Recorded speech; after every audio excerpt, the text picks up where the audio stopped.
Hi, I'm Diana Montford, the world's first transgender television journalist. Trump somehow managed to get the election. Not fun. This is going to be a two-part show.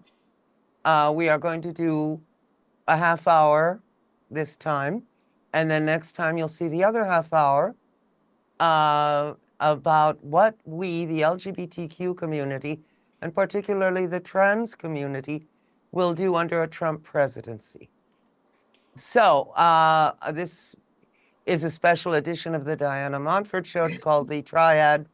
The other members of the Triad are in alphabetical order: Catherine Platine, a well-known feminist and transgender activist, and Joanne Principali, an attorney and one of the first transgender politicians in New York State. And let's roll, ladies. What do you think we're going to do, we the trans community, now that we are under the thumb of a dictator? Joanne, why don't you start? Yeah, sure. There are a few different approaches that we can take. They fall into two general categories. One is flee, the other one is fight. And I don't mean physically fighting. I'm talking about taking affirmative steps to try to minimize or undo the harm that's about to come to us. What harm is about to come to us? Well, if we follow what Donald Trump himself has said, what lots of advertisements have said, they spent anywhere between $75 million and $150 million in anti-trans advertising in swing states, which actually did not work. But because in the swing states, the margin of Trump victory was only about 3%, whereas in other states, he improved, whether he won or not, he improved between 6 and 14%. But all right, never mind all that. What is likely to happen to us? Well, essentially, the idea is that they want to eliminate us. However they do it, whether they make things so bad that we want to commit suicide, whether they set up camps and put us in the camps, or they imprison us for appearing in public as who we are, because they will be defining it, as they have already done in some red states, that our appearance in public where children might see us constitutes a sex crime. That's what they've done in places like Florida and Tennessee. So now, here in New York, we have Proposition 1, which guarantees us our rights. Would that stand up in a Trump presidency? Not with the federal courts the way they're constituted right now with future Trump appointments. However, one of the things that I'm working on that we can talk about a little later is the idea of what I call conditional secession, that affected states, states that did not vote for Trump, for instance, can do this kind of thing where they set up a law amending their constitution so that in the event the federal government threatens or attempts to harm inhabitants of the state, people like us, or immigrants or women or whoever, that it would trigger an immediate secession, so that we could have a secession law in effect. Unfortunately, unlike any other amendment to the state constitution, it would require the state legislature to act immediately now. They'd have to call a special session. The governor would have to call the special session. They would have to enact it first this session, and then next year they'd have to enact it again, and then it would go to a vote of the people. So it won't. That would have could be. So it could be as early as June of next year.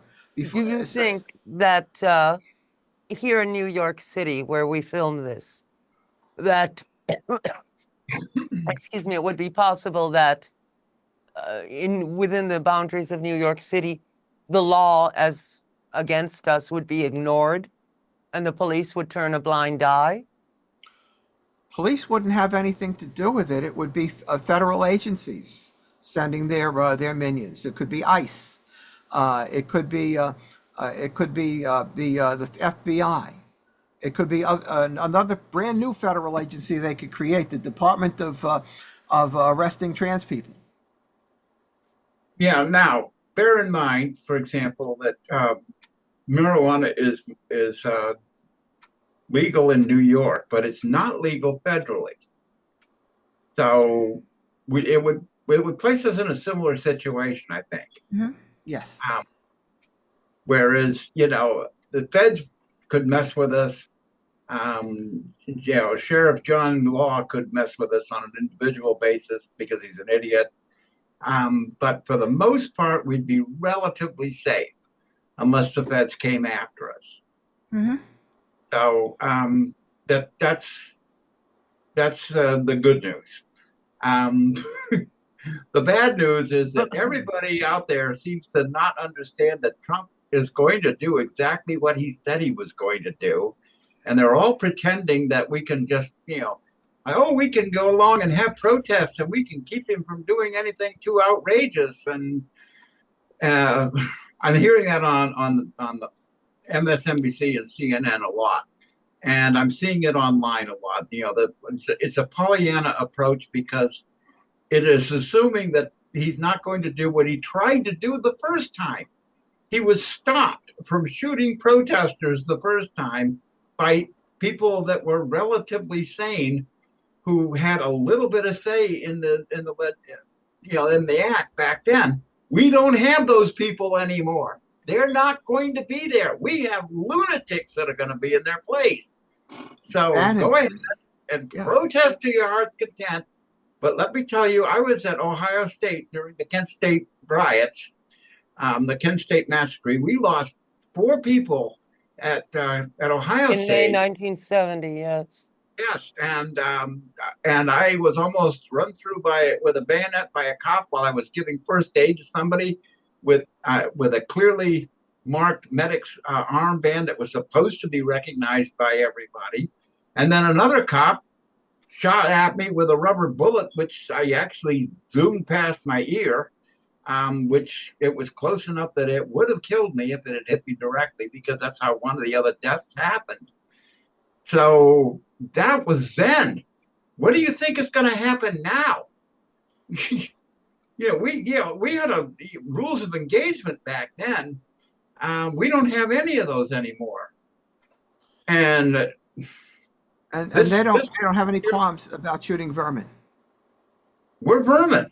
We will be considered vermin by these people. I know. Trump will any protest will be considered vermin. He will not hesitate to have the military come after us with firearms. Now, the question is, will the military come? Will that kick off a constitutional crisis when the military says, "Oh no, that's an illegal order. We're not going to do it"? Because we don't know what is an illegal order anymore. Thank you, Supreme Court.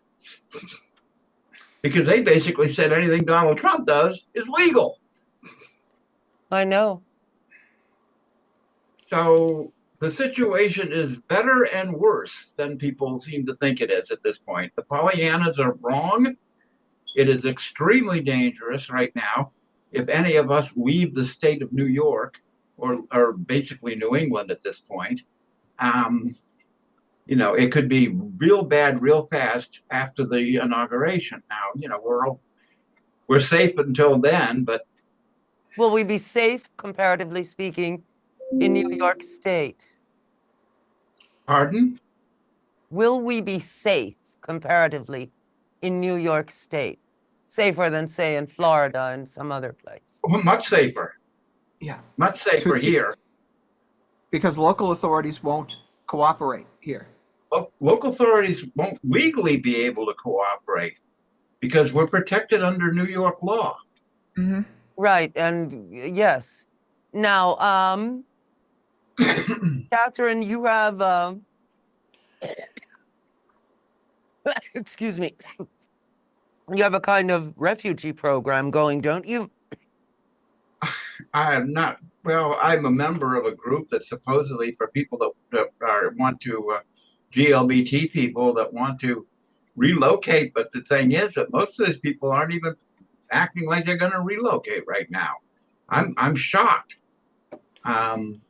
that they're all staying in place. Although I did hear a friend of mine, an activist from back in the day, basically, she's down in Texas, Vanessa Foster, and Vanessa said, "Gee, it might be time for me to move." Well, this is Yeah, after, I would imagine.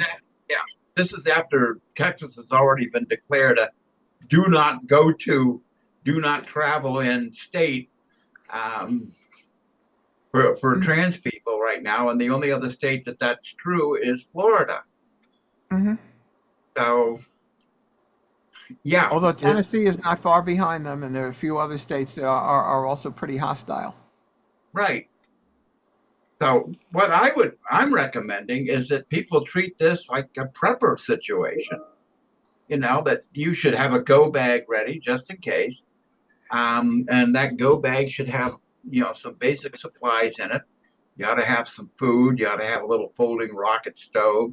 You need to treat this like there will be no services or anything available because there might not be.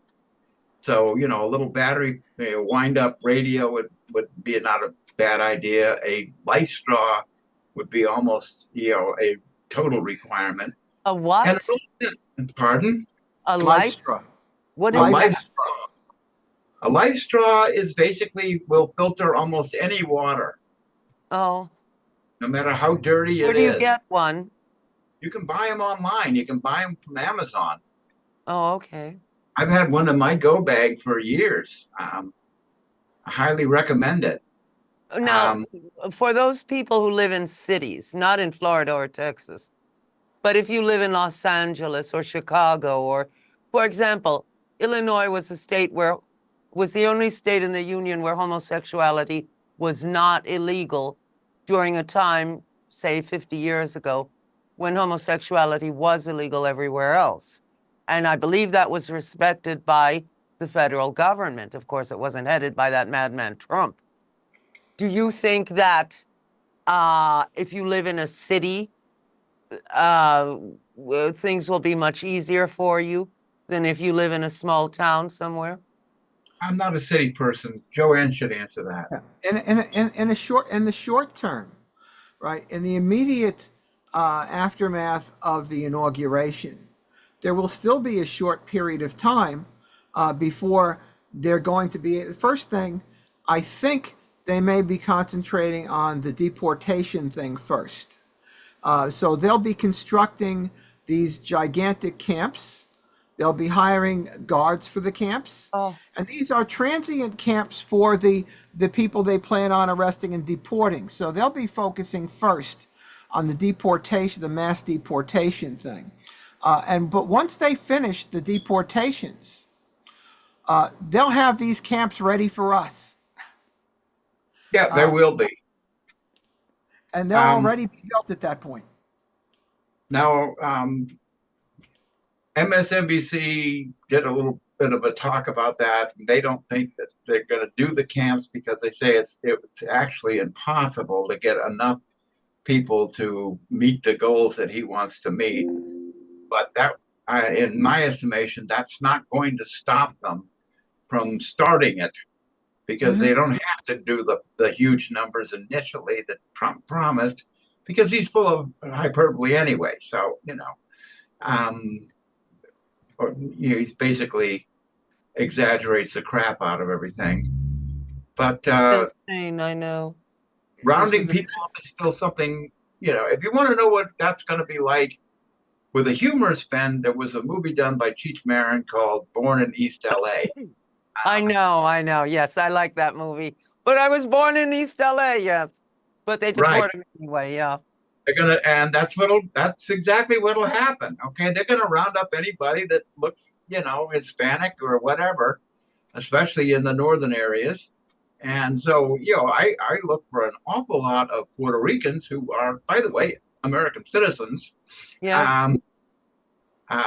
Whether they're in Puerto Rico or whether they're here, they're not illegal immigrants. But I look for a lot of them to get rounded up. And since a number of them voted for Trump, there might be some karma in that. Yes. Yes. What do you think we did to deserve this horror that's befallen us, we the trans folk, we're not bad people. We do no harm. We Why are exist. The Different. fact that we exist.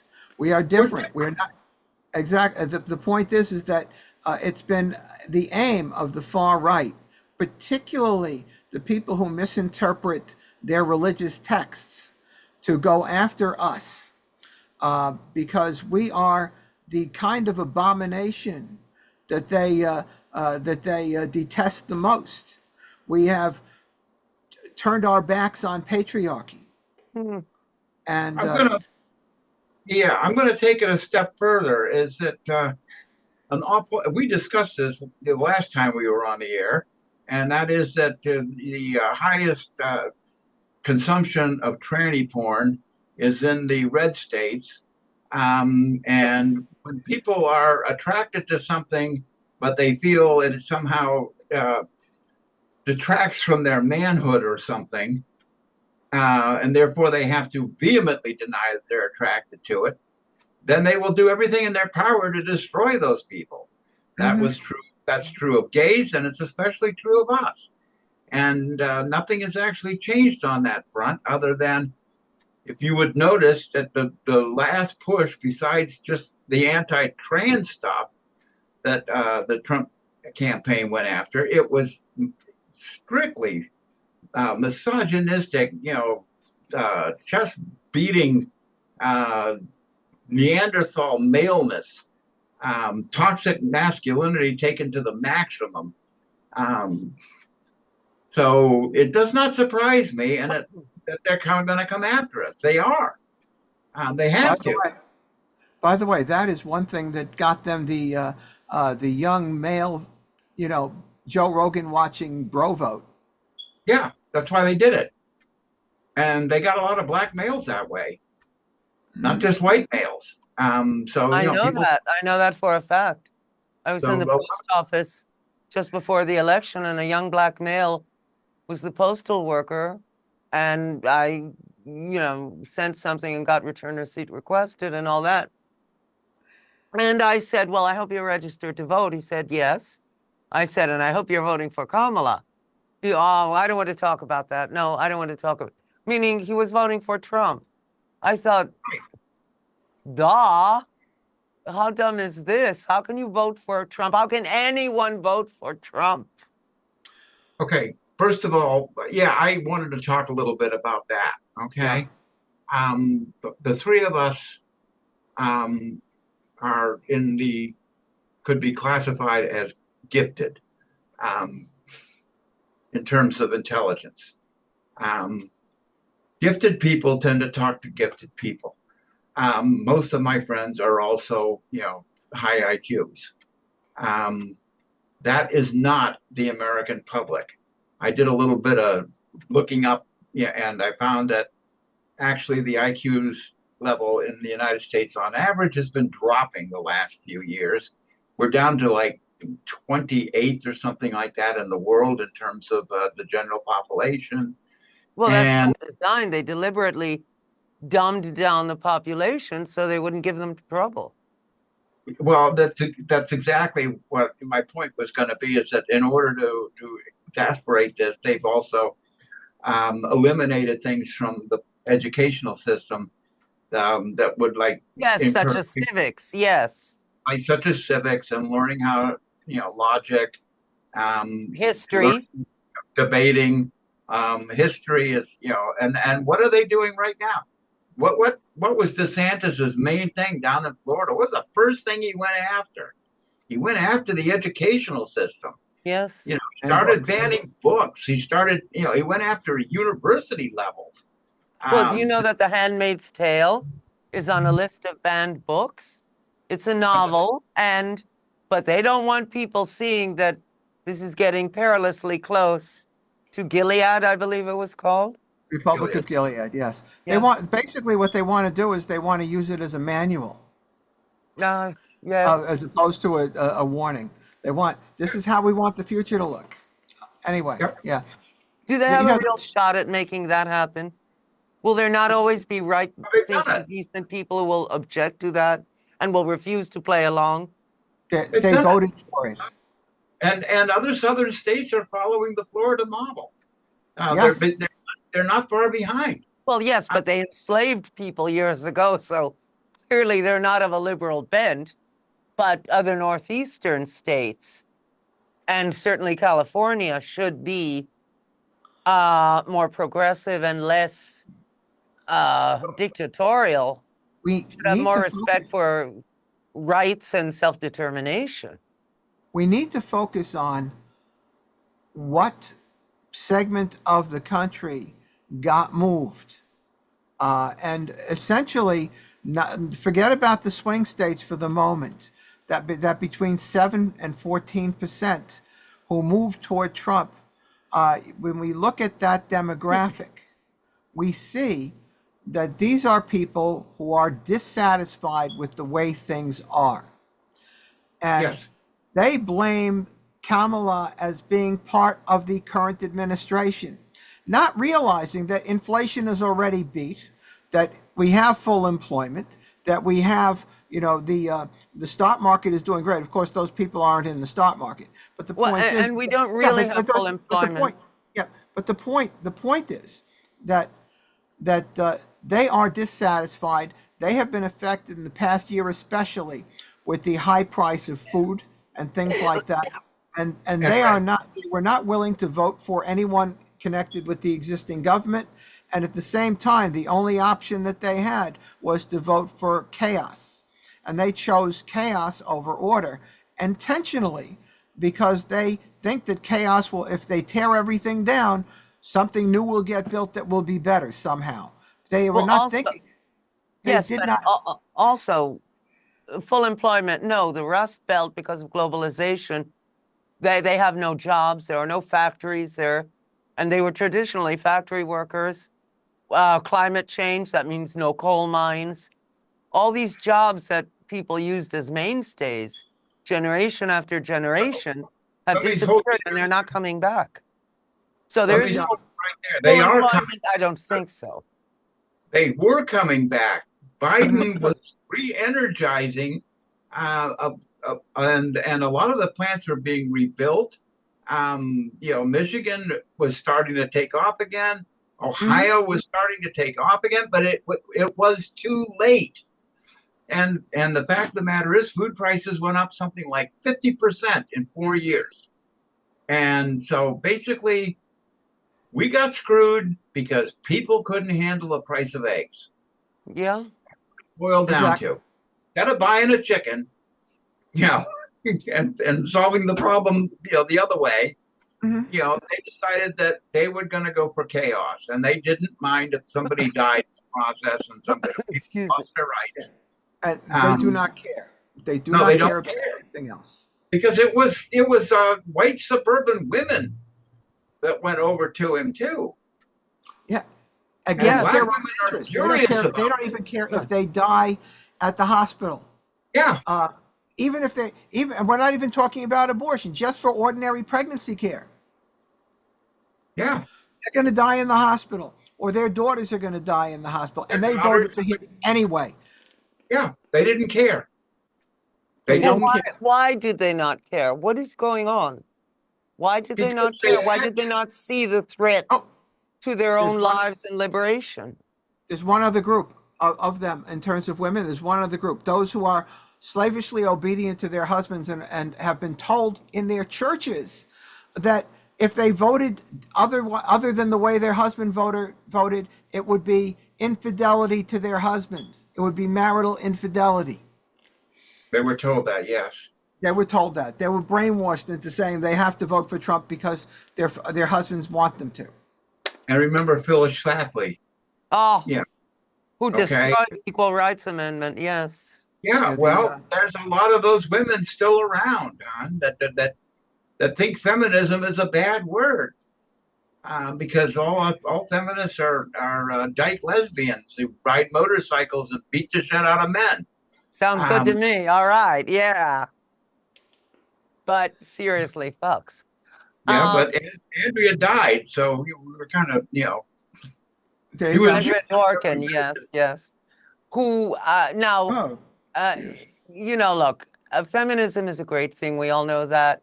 It's allowed women self-determination to have careers, real careers, not just a job at the local gift shop. And, not that there's anything wrong with a job at the local gift shop, but what I'm saying is it allowed women to come into their own as full human beings. And that, of course, created the so-called incel problem, because if women don't have to get married to survive, what happens to all the ugly guys? They don't get women. They vote for Trump Yes. And they vote for Trump. Yeah. because they think they'll get Because they women. didn't get laid. They didn't get laid, so, they blamed Kamala. Yeah. Yeah. I mean, she was called the B word. She was called the C word openly in ads. Okay. And during the Trump rallies, they kept saying, the racist thing about, she was low IQ. That's straight racism. Okay. Mhm. And it's also ridiculous. She has a JD, a law degree, and she has, I believe, a BA. So, I mean, and what Trump is the highly first member of his educated, family to graduate from grammar school, for God's sake. She's highly educated and highly, intelligent, and Donald Trump is an idiot. Okay, he has got a room temperature IQ. What he's got is animal cunning. Yes. But one of the things that a lot of us forgot when we were saying, I can't believe that the election is this close, and then now we're in shock that we actually lost, is that the average IQ is in America is less than 100, and That's about 95. I know, that's horrifying. 38% of the people in this country are have IQs of 85 or under. I checked, and they do not feel a lack thereof. They do not want to improve their intelligence or their realm of knowledge. They like that. They like, smart. they don't, and they're suspicious. This is very clever how the powers that be have made them suspicious of people who think. Yeah. You know?